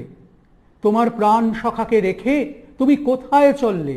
আমি তো তোমার দাসী, কেমনে ধরিবে প্রাণ তোমার বিরহে এ অভাগী? আমি তো অভাগী, আমি তো ভাগ্যহীনা প্রায়, কারণ তুমি আমাকে ছেড়ে চলে যাচ্ছ। আমি কি করেছি? কারণ সবকিছু তো জানেন না। হঠাৎ করে খবর পেয়েছেন ইন্দ্রজিৎ, হঠাৎ করে খবর পেয়ে যত কুসুম দাম অর্থাৎ যে ফুলের শয্যা তার গায়ে ছিল সেগুলো ছুঁড়ে ফেলেছেন। যুদ্ধ সাজে একজন যোদ্ধার বেশে নিজেকে সাজিয়েছেন, এবার তিনি ছুটে যাচ্ছেন যুদ্ধ করবেন বলে। এরকম সময় প্রমীলা তাকে জড়িয়ে ধরেছেন এবং প্রমীলা তাকে যেতে দিতে চান না। কেমনে ধরিবে প্রাণ তোমার বিরহে অভাগী, হায় নাথ গহন কাননে ব্রততি সাধিলে সাধে করি পদ, যদি তার রঙ্গরসে মন না দিয়া মাতঙ্গ যায় চলি, তবু তারে রাখে পদাশ্রয়ে যূথনাথ। যূথনাথ, মাতঙ্গ, রঙ্গরস, ব্রততি, এগুলো অনেকগুলো শব্দ আছে যে শব্দগুলো তোমাদের একটু শক্ত খটোমটো লাগছে। দেখো, গহন কাননে মানেটা কি দাঁড়াচ্ছে? কেমনে ধরিবে প্রাণ তোমার বিরহে ওই অভাগী, কেমন করে তোমাকে না দেখে, তোমার বিরহে, তোমার অভাবে নিজের প্রাণ ধারণ করবেন এই অভাগী? অর্থাৎ অভাগীকে না প্রমীলা। হায় নাথ, হায় নাথ, নাথ অর্থাৎ স্বামী, প্রভু। এই গহন কাননের মধ্যে, এই গভীর জঙ্গলের মধ্যে যে প্রমোদ কানন, সেখানে আমি একা একা কেমন করে দিন কাটাবো? ব্রততি বাঁধিলে সাধে করি পদ, যদি তার রঙ্গরসে মন না দিয়া মাতঙ্গ যায় চলি, তবু তারে রাখে পদাশ্রয়ে যূথনাথ। মাতঙ্গ শব্দের অর্থ হচ্ছে হাতি। হাতিরা যখন কোনো বনের মধ্য দিয়ে হেঁটে যায় তখন অনেক লতা পাতা তো থাকে বনের মধ্যে, তোমরা জানো। তা সেই লতা পাতাগুলোকে নিয়ে হাতি এগিয়ে চলে, তার পায়ের মধ্যে সেই লতা পাতাগুলো জড়িয়ে থাকে। হাতি তাতে কেয়ার করে না, কোনো রকম কোনো তার মনে হয় না কিছু। সেরকমভাবে প্রমীলা বলছেন, তুমি হাতির মতো, হাতিরা যখন এগিয়ে যায় তখন তো তার পায়ে লতা পাতাগুলোকে বেঁধে রাখে, তাহলে তুমি আমাকে কেন তোমার পায়ে স্থান দিচ্ছ না? তুমি আমাকে তোমার পায়ে স্থান দাও রঙ্গরসে অর্থাৎ মজায়। তার মানেটা কি হলো না, হায় নাথ হায় প্রভু, গহন কাননে অর্থাৎ গভীর জঙ্গলের মধ্যে দিয়ে ব্রততী সাধিলে সাত করি পদ। ব্রততী অর্থাৎ লতা পাতা, সেই লতা পাতাগুলো যদি কোনো একজন হাতির পা সাধ করে বেঁধে রাখে বা জড়িয়ে যায়, তাহলে কি হয়? যদি তার রঙ্গরসে মনো না দিয়া মাতঙ্গ যায় চলি, তার রঙ্গরসে মন দিচ্ছে না হাতিটি, তার রঙ্গরসে কোনোভাবেই হাতিটি মন দিচ্ছে না, কিন্তু তা সত্ত্বেও তাকে পায়ে জড়িয়ে নিয়ে অবহেলায় নিয়ে যাচ্ছে। ঠিক তেমন করেও প্রমীলা চাইছেন, তুমি আমাকে অবহেলা করো, কিন্তু তুমি আমাকে সঙ্গে নিয়ে চলো। আমি তোমার বিরহে বা তোমার অদর্শনে কি করে এই বনের মধ্যে দিন কাটাবো বলো? তবে কেন তুমি গুণনিধি ত্যাজ কিঙ্করি রে আজি? কিঙ্করি শব্দের মানে হলো দাসী। দাসী কে না, প্রমীলা নিজেকে দাসী বলছে। কার দাসী? প্রমীলা হলো কার দাসী? ইন্দ্রজিতের দাসী। তবে কেন তুমি গুণনিধি ত্যাজ কিঙ্করি রে আজি? তাহলে এখানে কিঙ্করি কে না, কিঙ্করি শব্দের অর্থ হচ্ছে দাসী। তাহলে এখানে দাসী কে না, প্রমীলা। প্রমীলা নিজেকে দাসী বলছেন। কার দাসী প্রমীলা? না, ইন্দ্রজিতের দাসী। তাহলে এতক্ষণ আমরা যা পড়লাম তার যদি একটা ছোট সংক্ষেপ করি, তাহলে আমরা দেখতে পাচ্ছি যে প্রভাষার রূপ ধরে দেবী লক্ষ্মী এসে পৌঁছেছেন কোথায় না, প্রমোদ কাননে, যেখানে বিলাস ব্যসনে কে রয়েছেন মত্ত হয়ে না, ইন্দ্রজিৎ। কেন রয়েছেন না, তিনি জানেন যে যুদ্ধক্ষেত্রে রামকে তিনি পরাস্ত করে এসেছেন, রাম নিহত হয়েছেন, কাজেই তিনি উল্লাসে মাতোয়ারা হয়ে প্রমোদ কাননে এসেছেন। সঙ্গে রয়েছে তার স্ত্রী এবং অন্যান্য সখীরা। তাকে সেখানে এসে খবর দিচ্ছেন দেবী লক্ষ্মী প্রভাষা রাক্ষসীর ছদ্মবেশে যে তার প্রিয় অনুজ বীরবাহুর মৃত্যু হয়েছে। প্রিয় অনুজ বীরবাহুর মৃত্যু সংবাদ পেয়ে নিজের ওপর অত্যন্ত অসন্তুষ্ট হয়েছেন কে না, ইন্দ্রজিৎ। অসন্তুষ্ট হয়ে তিনি কি করেছেন? তিনি সোজা ছুটে গেছেন। কোথায় ছুটে গেছেন না, যুদ্ধক্ষেত্রে ছুটে গেছেন। যুদ্ধক্ষেত্রে যখন তিনি ছুটে যাচ্ছেন, তখন প্রমীলা তার স্ত্রী তার হাত ধরছে এবং অনুনয় করছে, বিনয় করছে। হাতি যেমন করে ছুটে যাবার সময় লতা পাতাগুলোকে অত্যন্ত অবহেলার সঙ্গে তার পায়ে বেঁধে রাখতে দেয়, তেমন করে তুমিও আমাকে তোমার পায়ে স্থান দাও, আমি তোমার সঙ্গে যুদ্ধক্ষেত্রে যাই। তবে কেন তুমি গুণনিধি ত্যাজ কিঙ্করি রে আজি? হাসি উত্তরিলা মেঘনাদ, ইন্দ্রজিতে জিতি তুমি সতী, বেঁধেছে যে দৃঢ় বাঁধে, কে পারে খুলিতে সে বাঁধে। তরায় আমি আসিব ফিরিয়া কল্যাণী, সমরে নাসি তোমার কল্যাণে রাঘবে, বিদায় এবে দেহ বিধুমুখী। তিনি বলছেন, খুব ছোট্ট কথায় তিনি সান্ত্বনা দিচ্ছেন প্রমীলাকে। বেশি কথা বলার তার সময় নেই, তিনি বীর, তিনি যুদ্ধ করতে যাবেন। তাই বলছেন, অত্যন্ত হেসেই বলছেন যে ইন্দ্রজিৎকে জয় করেছো তুমি, ইন্দ্রজিৎকে জয় করে তুমি তাকে দৃঢ় বন্ধনে বেঁধেছ। হাতি, লতা পাতা, গুল্ম, এসব কি বন্ধনের কথা বলছো? এসব বন্ধনের কোনো যুক্তিই নেই, এসব বন্ধনের কোনো মানেই হয় না। তুমি অনেক দৃঢ় বন্ধনে, অনেক শক্ত বন্ধনে আমাকে বেঁধেছ, হৃদয়ের বন্ধনে তুমি আমাকে বেঁধেছ, সেই বন্ধন কেউ খুলতে পারবে না। তরায় আমি আসিব ফিরিয়া, তরায় মানে তাড়াতাড়ি, এক্ষুনি আমি চলে আসব। দেখো, কয়েক মুহূর্ত লাগবে আমার। কি, কেন কয়েক মুহূর্ত লাগবে? সমরে নাশি, কাকে তিনি সমরে নাশ করবেন না, রামচন্দ্রকে। তরায় আমি আসিব ফিরিয়া কল্যাণী, সমরে নাশি তোমার কল্যাণে রাঘবে, বিদায় এবে দেহ বিধুমুখী। সমরে হত্যা করব, যুদ্ধে হত্যা করব রামচন্দ্রকে, আর হত্যা করে আমি চলে আসব, এক্ষুনি চলে আসব তোমার কল্যাণে, তোমার কে কল্যাণ করতে, তোমার কল্যাণেই আমি রামচন্দ্রকে হত্যা করব, আর এক্ষুনি চলে আসব তোমার কাছে। তাহলে তুমি বিদায় দাও আমাকে, হাসি মুখে বিদায় দাও। আমি যুদ্ধক্ষেত্রে যাচ্ছি, আমি যুদ্ধক্ষেত্রে যাব এবং রামচন্দ্রকে যুদ্ধে পরাস্ত করব। এই রামচন্দ্রকে যুদ্ধে পরাস্ত করাই হচ্ছে ইন্দ্রজিতের যুদ্ধযাত্রার প্রধান কারণ। তিনি কিন্তু একবার রামচন্দ্রকে যুদ্ধে পরাস্ত করেছেন, তাকে হারিয়ে দিয়ে এসেছেন, নাগপাশ বন্ধনে আবদ্ধ করে তাকে অচেতন করে দিয়ে এসেছেন, এবং তিনি ভেবেছেন যে রামচন্দ্রের মৃত্যু হয়েছে। কিন্তু ওই যে মায়াবী সীতাপতি, তিনি তো মায়াবী, মায়া জানেন, তাই আবার ফিরে এসেছেন এবং ফিরে এসে তার অন্যান্য ভাইদের মেরেছেন, বড় বড় রাক্ষস বীরদের মেরেছেন, তার কাকা কুম্ভকর্ণকে মেরেছেন। সেই কারণে তার ডাক পড়েছে, তিনি যুদ্ধক্ষেত্রে চলেছেন। এরপর রামচন্দ্রকে হত্যা করবার জন্য যুদ্ধক্ষেত্রের দিকে এগিয়ে চলেছেন ইন্দ্রজিৎ মেঘনাদ। তার বিধুমুখী স্ত্রীকে তিনি সান্ত্বনা দিয়ে এসেছেন। বিধুমুখী মানে হচ্ছে চাঁদের মতো, বিধু মানে চাঁদ, চাঁদের মতো মুখ যার, সুন্দরী নারীকে বিধুমুখী বলে বলা হয়েছে। তাকে সান্ত্বনা দিয়ে তিনি যুদ্ধক্ষেত্রে যাত্রা করছেন। কেমন করে না, উঠিল পবন পথে ঘোরতর রবে রথবর, হৈম পাখা বিস্তারিয়া যেন উড়িলা মৈনাক শৈল অম্বর উজলি, সিঞ্জিনী আকর্ষী রোষে টঙ্কারিলা ধনু বীরেন্দ্র, পক্ষীন্দ্র যথা নাদে মেঘ মাঝে ভৈরবে, কাঁপিল লঙ্কা কাঁপিল জলধি। তিনি এগিয়ে যাচ্ছেন। কেমন করে তার সেই রথের ছুটে যাওয়া তাকে বর্ণনা করছেন কবি মাইকেল মধুসূদন দত্ত। না, উঠিল পবন পথে, আকাশে বায়ুর গতিতে। পবন পথে মানে এখানে বুঝতে হবে যে আকাশে উঠছেন, পবন অর্থাৎ বায়ুর দেবতা। পবন পথে মানে আকাশ পথে। আকাশ পথে ঘোরতর রবে, প্রচণ্ড শব্দে একটা রথ ছুটে যাচ্ছে আকাশ দিয়ে।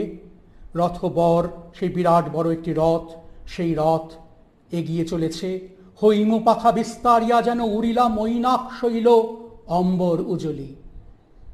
গোটা আকাশকে উজ্জ্বল করে মৈনাক পাহাড় যেমন করে নিজের সোনার ডানা বিস্তীর্ণ করে উড়ে গিয়েছিল, ঠিক সেইভাবে এখানে একটা পৌরাণিক গল্প আছে। সে যুগে নাকি সমস্ত পাহাড়ের ডানা ছিল, পাহাড়গুলো উড়তে পারত।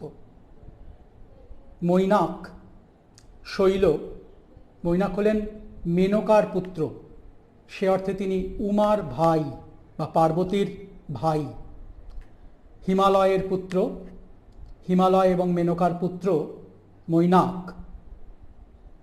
তারও নাকি বিরাট বড় ডানা ছিল এবং সেই ডানা নিয়ে তিনি বিভিন্ন জায়গায় গিয়ে বসতেন, আর যখনই যেখানে গিয়ে বসতেন সেখানেই একদম লণ্ডভণ্ড হয়ে যেত। তা তখন দেবতারা খুব বিপদে পড়লেন এবং ইন্দ্র ওই সমস্ত পাহাড় পর্বতের ডানা ছাঁটার ব্যবস্থা করলেন। মৈনাক তখন ভয় পেয়ে সমুদ্রের তলায় গিয়ে ডুবে বসেছিল। মৈনাকের সঙ্গে একবার দেখা হয়েছিল হনুমানের, যখন তিনি ভারতবর্ষ থেকে লঙ্কায় যাচ্ছেন, তখন তার সেই সমুদ্রের মধ্যে কিছুক্ষণ সময়ের জন্য তিনি বিশ্রাম নিয়েছিলেন মৈনাকের উপরে বসে। মৈনাক শৈল তাকে আশ্রয় দিয়েছিল, মৈনাক পাহাড়। তা সেই মৈনাক পাহাড় যেমন করে তার সোনার পাখা মেলে উড়ে যেত, একটা বিরাট বড় পাহাড় যদি ডানা মেলে উড়ে যায় কিরকম হবে ব্যাপারটা কল্পনা করে দেখো। ঠিক তেমন করে যেন ইন্দ্রজিতের রথ এগিয়ে চলেছে। সিঞ্জিনী আকর্ষী রোষে টঙ্কারিলা ধনু বীরেন্দ্র, পক্ষীন্দ্র যথা নাদে মেঘ মাঝে ভৈরবে, কাঁপিল লঙ্কা কাঁপিল জলধি। সিঞ্জিনী আকর্ষী রোষে, সিঞ্জিনী এই শব্দটার অর্থ কি না, সিঞ্জিনী কথাটার অর্থ হচ্ছে ধনুকের ছিলা। সেই ধনুকের ছিলা যখন টেনে ছেড়ে দেওয়া হয় তখন তার টঙ্কার বা ধনুকের ছিলার শব্দটা বাজে। সেই শব্দটা আকর্ষণ করে টেনে ছেড়ে দিচ্ছে ইন্দ্রজিৎ, তখন একটা প্রচণ্ড জোর শব্দ হচ্ছে। সেই টঙ্কারের শব্দ, সেই বীরেন্দ্র অর্থাৎ ইন্দ্রজিতের ধনুর টঙ্কার, ধনুকের টঙ্কার গোটা আকাশ বাতাস পৃথিবীকে যেন কাঁপিয়ে দিচ্ছে। মনে হচ্ছে পক্ষীন্দ্র যথা, যেন পক্ষীন্দ্র, পক্ষীন্দ্র মানে পাখিদের রাজা। কাকে পাখিদের রাজা বলা হয় বিষ্ণুর বাহন গরুরকে, যে গরুর সেই নাগপাশ বন্ধন থেকে রামচন্দ্র এবং লক্ষ্মণকে উদ্ধার করেছিলেন, সেই গরুরকে যেন বলা হচ্ছে, সেই গরুর যেন চিৎকার করে উঠছে মেঘেদের মধ্যে। কেন মেঘেদের মধ্যে বলা হচ্ছে? ভয়ঙ্করভাবে,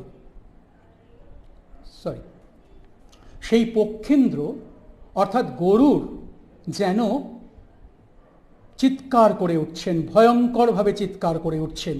ভৈরব, ওই যে শব্দটা বলছেন এখানে কবি, যে মেঘ মাঝে ভৈরবে, পক্ষীন্দ্র যথা নাদে মেঘ মাঝে ভৈরবে, অর্থাৎ পক্ষীন্দ্র মানে গরুর যেমনভাবে চিৎকার করে উঠছে, যথা অর্থাৎ যেমনভাবে, নাদে মানে চিৎকার করে ওঠা, মেঘ মাঝে মানে মেঘের মধ্যে, এবং ভৈরবে, ভৈরবে মানে ভয়ঙ্করভাবে।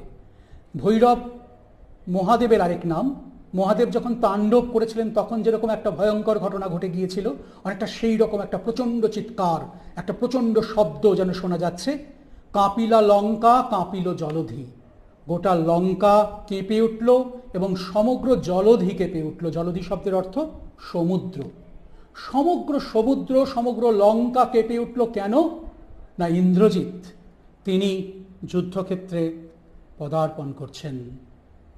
সাজিছে রাবণ রাজা বীর মদে মাতি, তখন রাবণ রাজা বীরের শয্যায় সজ্জিত হচ্ছেন, কারণ এবার তো তিনি যুদ্ধে যাবেন, আর তো কোনো বীর নেই। লঙ্কা পুরী বীর শূন্য হয়ে গিয়েছে। বাজিছে রণবাজনা, গরজিছে গজ, রেশে অশ্ব, হুঙ্কারিছে পদাতিক রথী, উড়িছে কৌশিক ধ্বজ, উঠিছে আকাশে কাঞ্চন কঞ্চুক বিভা, হেনকালে তথা দ্রুত গতি উতরিলা মেঘনাদ রথী। বাজিছে রণবাজনা, রণবাজনা বাজছে, যুদ্ধের সময় যে বাজনাগুলো বাজে, দুন্দুবি, ভেড়ি, দামামা, এ সমস্ত বাজনা বাজছে। গরজিছে গজ, গজ, গজ মানে তোমরা জানো তো, গজ মানে হাতি, হাতিরা চিৎকার করছে। রেশে অশ্ব, অশ্ব তারা ডাকছে। রেশ শব্দের অর্থ হচ্ছে অশ্বের ডাক বা ঘোড়ার ডাক, ঘোড়াগুলোও চিৎকার করছে। হুঙ্কারিছে পদাতিক, পদাতিক মানে যারা পায়ে হেঁটে যুদ্ধ করে, সেই পায়ে হেঁটে যুদ্ধ করা যেসব সেনা তারা হুঙ্কার দিচ্ছে। রথী যারা রথে চড়ে যুদ্ধ করেন তারা হুঙ্কার দিচ্ছেন। কৌশিক এই শব্দটার অর্থ হলো রেশমের বা সিল্কের পতাকা। রেশমের পতাকা উড়ছে, চারিদিকে রং বেরঙের পতাকা উঠছে। উঠিছে আকাশে কাঞ্চন কঞ্চুক বিভা, কাঞ্চন মানে সোনা, কঞ্চুক, এই কঞ্চুক শব্দটার অর্থ কি না বর্ম। যুদ্ধের সময় তীরের আঘাত থেকে রক্ষা পাবার জন্য বুকের মধ্যে যে বর্ম বাঁধা হয়, সেই বর্মের আরেকটা নাম হচ্ছে কঞ্চুক। তা সেই সোনার যে বর্ম, সেই সোনার বর্মের ওপরে যখন সূর্যের আলো পড়ছে তখন তো প্রতিফলিত হচ্ছে সেই আলো, সেই আলোর প্রতিফলন চারিদিক চোখ ধাঁধিয়ে যাচ্ছে। সেই রকম ধাঁধানো, চোখ ধাঁধানো একটা অবস্থার মধ্যে দিয়ে এগিয়ে চলেছে চারিদিক। উঠিছে আকাশে কাঞ্চন কঞ্চুক বিভা, অর্থাৎ সোনার বর্ম থেকে প্রতিফলিত আলো গোটা আকাশকে আলোকিত করছে। হেনকালে তথা দ্রুত গতি উতরিলা মেঘনাদ রথী, ঠিক সেই সময়ে অত্যন্ত দ্রুত গতিতে মেঘনাদ তিনি নেমে এলেন যুদ্ধক্ষেত্রে। তার বাবা রাক্ষস অধিপতি রাবণ তাঁকে সাহায্য করবার জন্য। এবং যখন তিনি নেমে এলেন তখন কি হলো না নাদিলা করবুর দল হেরি বীরবরে মহাগর্বে। নাদিলা প্রচণ্ড জোর চিৎকার করে উঠল। কারা? করবুর দল। করবুর শব্দের মানে হচ্ছে রাক্ষস, করবুর দল মানে হচ্ছে রাক্ষস সেনারা। সেই রাক্ষসরা আর রাক্ষস সেনারা প্রচণ্ড জোরে চিৎকার করে উঠল হেরি বীরবরে মহাগর্বে, কারণ তারা যেন প্রাণ নিয়ে একটা শক্তি পেল। তাদের তো মনের মধ্যে ভয় ছিল, একটা সংকোচ ছিল, ভীতি ছিল, তারা যেন আত্মমর্যাদা ফিরে পেল। তাদের মনের মধ্যে একটা ভীষণ আত্মবিশ্বাস তাদের মনের মধ্যে জাগলো যে এবার তারা যুদ্ধে জয়ী হবেই, কারণ তাদের মধ্যে এসে পৌঁছেছে তাদের প্রিয় ইন্দ্রজিৎ। হেরি অর্থাৎ দেখে, বীর বরে, বীর বরে মানে হচ্ছে বরণীয় বীর বা শ্রেষ্ঠ বীর। সেই শ্রেষ্ঠ বীর ইন্দ্রজিৎকে দেখে অত্যন্ত গর্বিত হলো তারা, আর গর্বিত হয়ে তারা চিৎকার করে উঠল নমি পুত্র পিতার চরণে করজোড়ে কহিলা বাবার পায়ে প্রণাম করে দুহাত জোড় করে তার ছেলে বললেন, কি বললেন ইন্দ্রজিৎ বাবাকে? হে রক্ষ কুলপতি, শুনেছি মরিয়া নাকি বাঁচিয়াছে পুনঃ রাঘব। এ মায়া পিত বুঝিতে না পারি, কিন্তু অনুমতি দেহ সমূলে নির্মূল করিব পামরে আজি। ঘোর শরণলে করি ভস্য, বায়ু অস্ত্রে উড়াইব তারে, নতুবা বাঁধিয়া আনি দিব রাজপদে। হে রক্ষ কুলপতি, হে রক্ষ কুলের অধীশ্বর বা স্বামী বা অধিপতি, রাক্ষসকুল, রক্ষকুল মানে রাক্ষস বংশ, সেই রাক্ষস বংশের অধিপতি রাবণ, আমি শুনতে পেয়েছি যে মরে গিয়েও নাকি বেঁচে উঠেছে, পুনঃ আরেকবার বেঁচে উঠেছে রাঘব। রাঘব অর্থাৎ রামচন্দ্র, রঘুবংশজ, তাই তিনি রাঘব। হে রক্ষ কুলপতি, শুনেছি মরিয়া নাকি বাঁচিয়াছে পুনঃ রাঘব। এ মায়া, এ মায়াপিত বুঝিতে না পারি।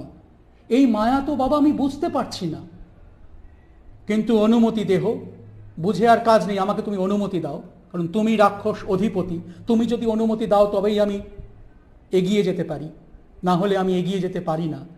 তুমি কিন্তু অনুমতি দেহ সমূলে নির্মূল করিব পামরে আজি। ওই পাপিষ্ঠ, পামর শব্দটার অর্থ হচ্ছে পাপিষ্ঠ, পাপীয়সী রামচন্দ্র, ওকে আমি সমূলে নির্মূল করব, অর্থাৎ ওর বংশ উচ্ছেদ করে দেব, ওকে হত্যা করব।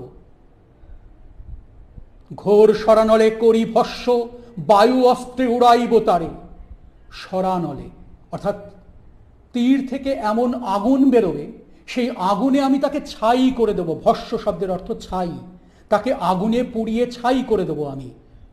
ঘোর শরানলে করি ভস্য, বায়ু অস্ত্রে উড়াইব তারে। তারপরে তাকে বায়ু অস্ত্রে উড়িয়ে নিয়ে এসে নতুবা বাঁধিয়া আনি দিব রাজপদে। তোমার রাজপদে তোমাকে আমি এনে তোমার কাছে তাকে আমি বেঁধে এনে দেব। এ কথা বলছেন ইন্দ্রজিৎ তার বাবাকে। সেসব শুনে রাম কি করছেন, এই রাবণ কি করছেন? আলিঙ্গে কুমারে চুম্বি শির, মৃদুস্বরে উত্তর করিলা তবে স্বর্ণ লঙ্কাপতি। রাক্ষসকুল শেখর তুমি বৎস, তুমি রাক্ষসকুল ভরসা। এ কাল সমরে নাহি চাহে প্রাণ মম পাঠাইতে তোমা বারম্বার। হায় বিধি বাম মম প্রতি, কে কবে শুনেছে পুত্র ভাসে শিলা জলে, কে কবে শুনেছে লোক মরি পুনঃ বাঁচে। তিনি খুব হতাশ, রাবণ অত্যন্ত হতাশ। কেন হতাশ? না, তিনি বারবার তার প্রাণপ্রিয় পুত্র, প্রাণাধিক প্রিয় পুত্র, যাকে তিনি প্রাণের থেকেও বেশি ভালোবাসেন, সেই পুত্র ইন্দ্রজিৎকে এই ভয়ঙ্কর যুদ্ধে পাঠাতে চান না। কোন বাবাই বা চান তার ছেলেকে সেই ভয়ঙ্কর যুদ্ধে পাঠাতে, যে ভয়ঙ্কর যুদ্ধে তার প্রাণের আশঙ্কা রয়েছে, যেখানে তার ভাইরা, তার অন্যান্য ছেলেরা, তার বড় বড় বীর সেনাপতিরা যুদ্ধে পরাস্ত হচ্ছেন। সেই যুদ্ধে বারবার তার ছেলেকে তিনি পাঠাবেন কেন? তাকে আলিঙ্গন করছেন, আলিঙ্গি কুমারে তাকে আলিঙ্গন করছেন, বুকে জড়িয়ে ধরছেন, চুম্বি শির, তার কপালে চুম্বন করছেন, আর তারপর মৃদুস্বরে, খুব মৃদু গলায়, খুব হালকাভাবে, খুব আস্তে আস্তে উত্তর করছেন স্বর্ণলঙ্কাপতি, স্বর্ণলঙ্কার যিনি অধিপতি, স্বর্ণলঙ্কার যিনি রাজা, সেই রাবণ। তিনি উত্তর করছেন ইন্দ্রজিৎকে। কি বলছেন তিনি? রাক্ষসকুল শেখর তুমি বৎস, তুমি তো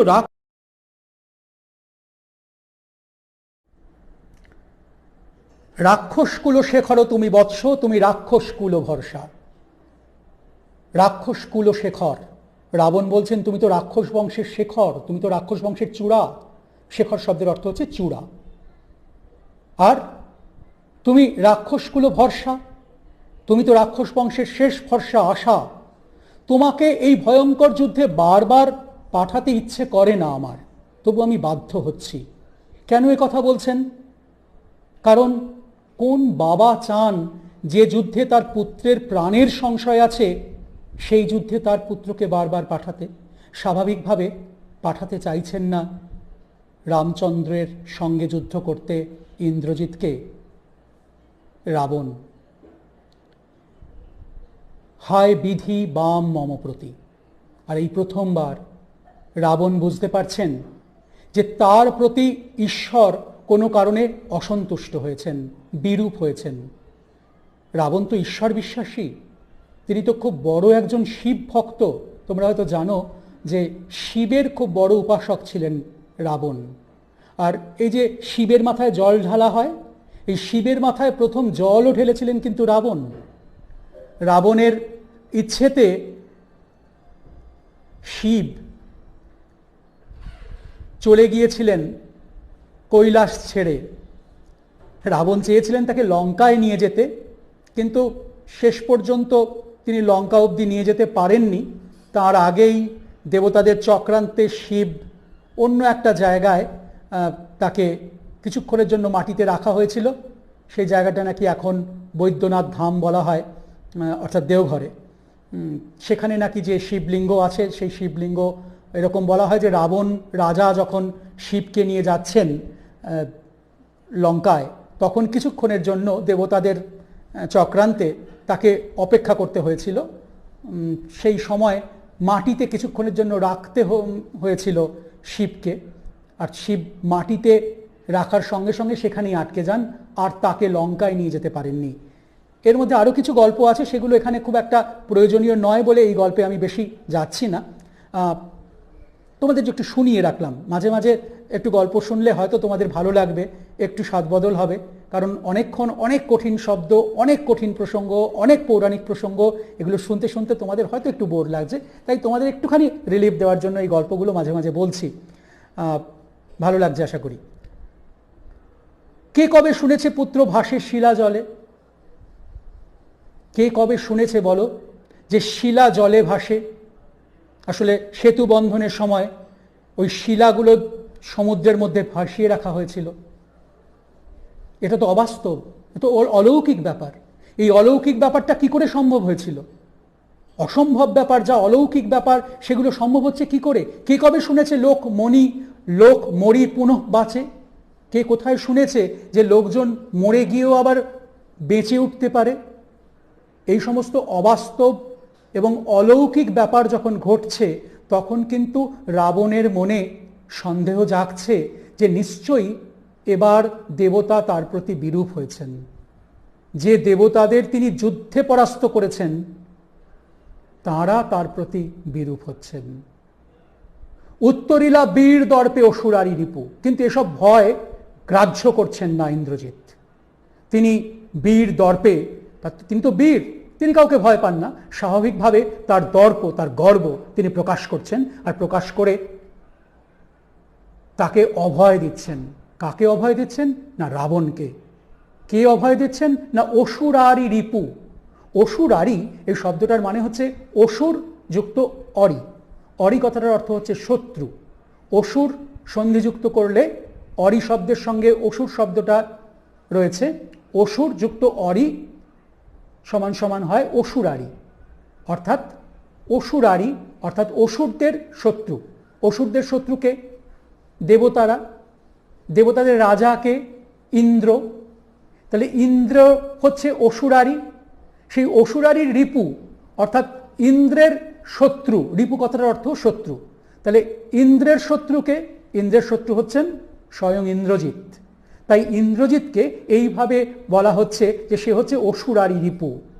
উত্তরিলা বীর দর্পে অসুরারি রিপু। কি বলছে সেই অসুরারি রিপু? অর্থাৎ ইন্দ্রজিৎ কি বলছে তার বাবাকে, কিভাবে তাকে সান্ত্বনা দিচ্ছেন বা অভয় দান করছেন?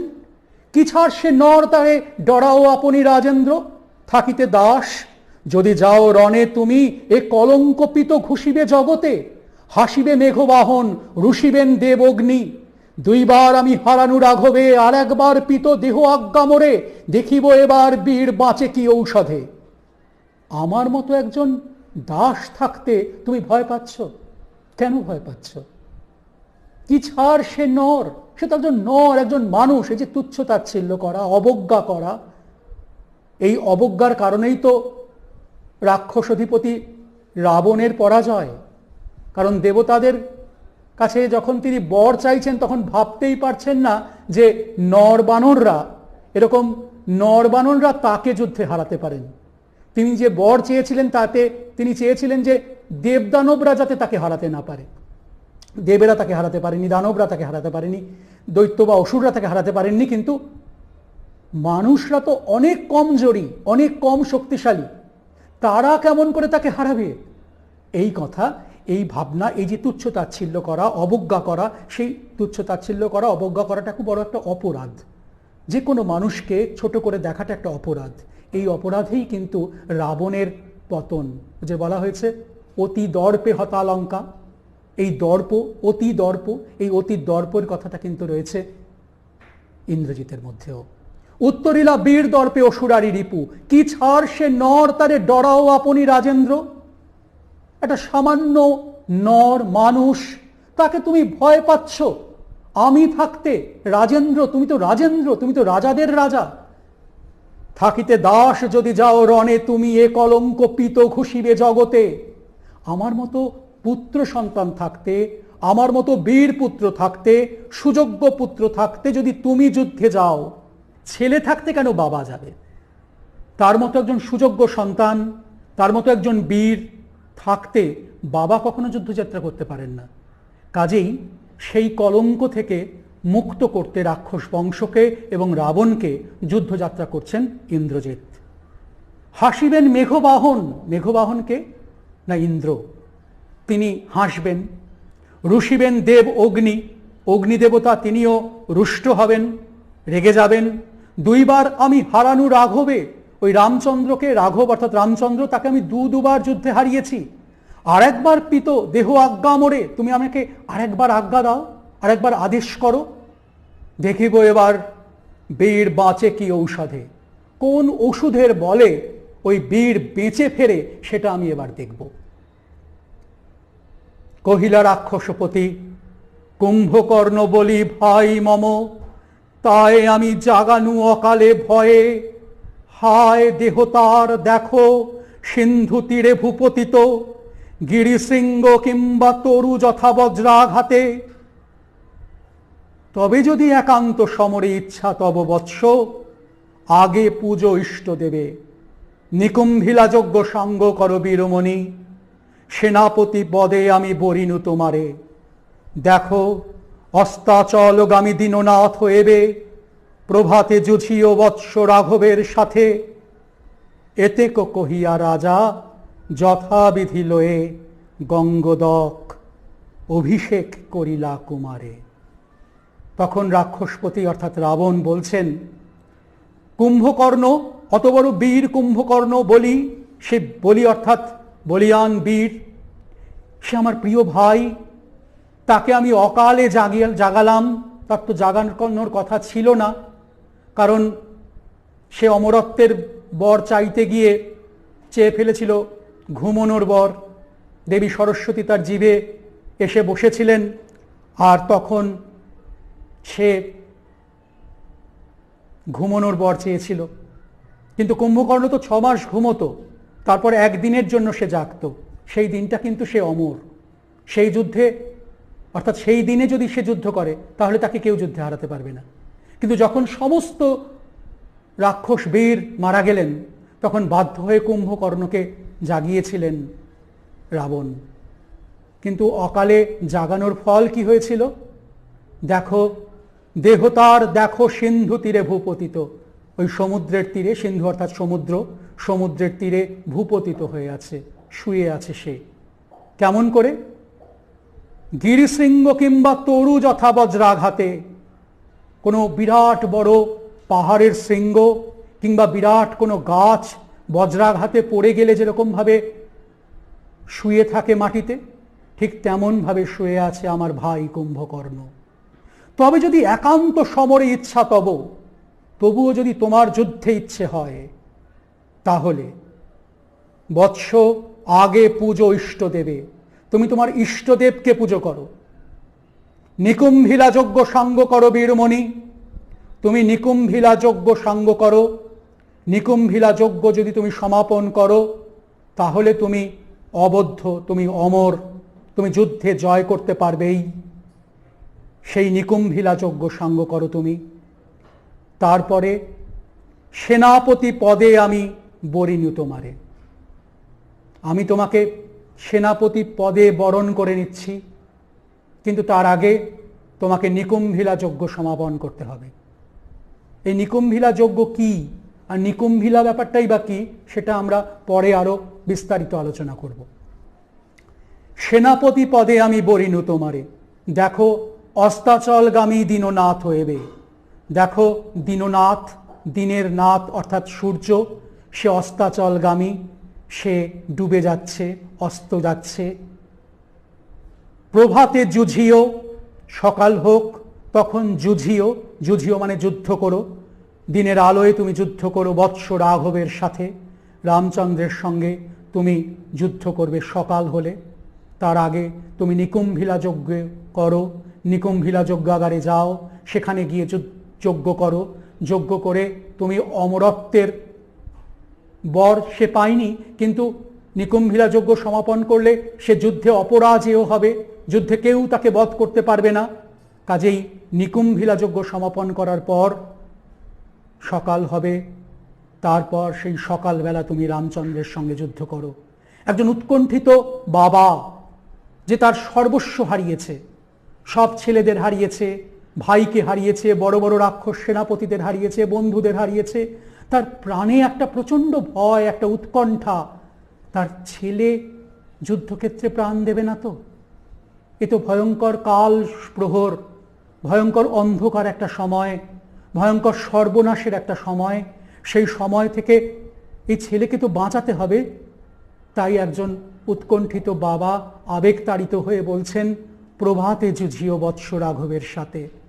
এতে কহিয়া রাজা, এত কথা বলার পর রাজা, রাক্ষসদের রাজা রাবণ, যথাবিধি লয়ে, তার যেরকম বিধি বা নিয়ম, সেই নিয়ম মেনে তিনি গঙ্গোদক, গঙ্গাযুক্ত উদক অর্থাৎ গঙ্গার জল হাতে নিয়ে অভিষেক করিলা কুমারে।